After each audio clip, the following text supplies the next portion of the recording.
Hi friends, এই ভিডিওতে আমরা এসএসসির যে প্রশ্নগুলো ভুল হয়েছিল, আপনারা জানেন যে পরীক্ষা হয়েছে নবম দশম এবং একাদশ দ্বাদশ।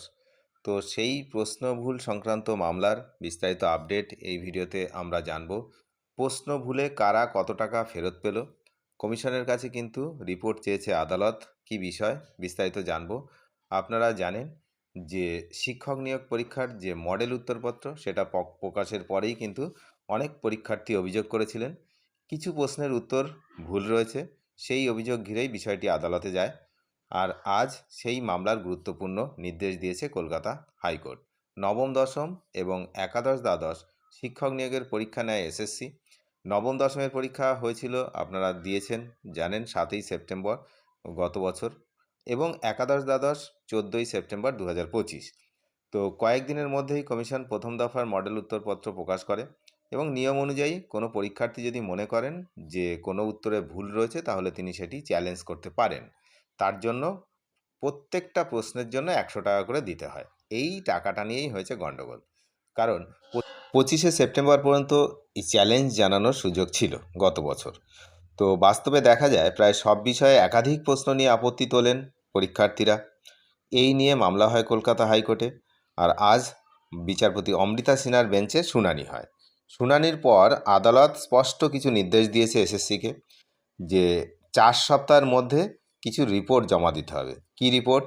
না, কত টাকা এই প্রশ্ন চ্যালেঞ্জের মাধ্যমে তোলা হয়েছে। প্রথম পয়েন্ট হচ্ছে এটা, যে কত টাকা তোলা হয়েছে।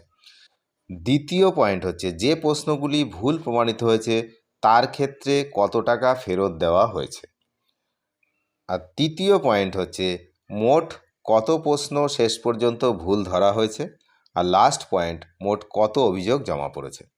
তো মামলাকারীদের অভিযোগ, এসএসসির আইনে প্রশ্ন চ্যালেঞ্জের জন্য টাকা নেওয়ার কোনো স্পষ্ট বিধান নেই। তাদের দাবি, মডেল উত্তরপত্রে একাধিক ভুল থাকায় বাধ্য হয়েই তারা টাকা দিয়ে চ্যালেঞ্জ করেছেন। এখন বিষয় হচ্ছে যে যে টাকা দিয়ে চ্যালেঞ্জ করেছেন, কিন্তু তারপরে সেই টাকাটা ফেরত দেওয়া হয়েছে কিনা সেটা একটা বিষয়, সেটা আদালত জানতে চেয়েছে। তো আদালতের নির্দেশ মেনে 4 সপ্তাহের মধ্যে, অর্থাৎ আগামী 1 মাস, এই সব হিসাব জমা দিতে হবে এসএসসিকে। সেই রিপোর্টের উপরেই কিন্তু পরবর্তী পদক্ষেপ নির্ভর করবে। তাহলে প্রশ্ন ভুল সংক্রান্ত বিস্তারিত আপডেট আপনারা জানতে পারলেন যে এই হলো বিষয়। প্রত্যেকটা পরীক্ষারই প্রশ্ন ভুল হচ্ছে। আপনারা জানেন যে সদ্য হয়ে যাওয়া মাধ্যমিক উচ্চ মাধ্যমিকের অঙ্ক, সেসব জায়গাতে প্রশ্নে ভুল রয়েছে।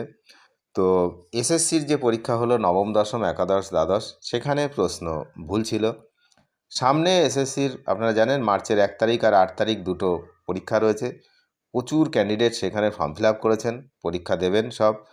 মার্চের 1 তারিখ এবং মার্চের 8 তারিখ। 1 তারিখে আছে গ্রুপ সি আর এসএসসি গ্রুপ সি, আর 8 তারিখে গ্রুপ ডি। তো এই যে আপকামিং যে পরীক্ষা হবে, এখানেও প্রশ্ন ভুল হবে, আপনারা ধরে রাখুন। এই হলো বিষয়। প্রশ্ন ভুল একটা ইতিহাস হয়ে যাচ্ছে, এটা একটা পরম্পরা।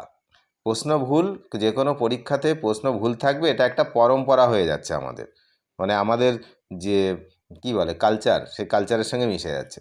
অনেক ধন্যবাদ শেষ পর্যন্ত দেখার জন্য। চ্যানেলে নতুন হলে নিয়মিত আপডেট পেতে অবশ্যই চ্যানেলটিকে সাবস্ক্রাইব করে সঙ্গে থাকবেন। Thank you.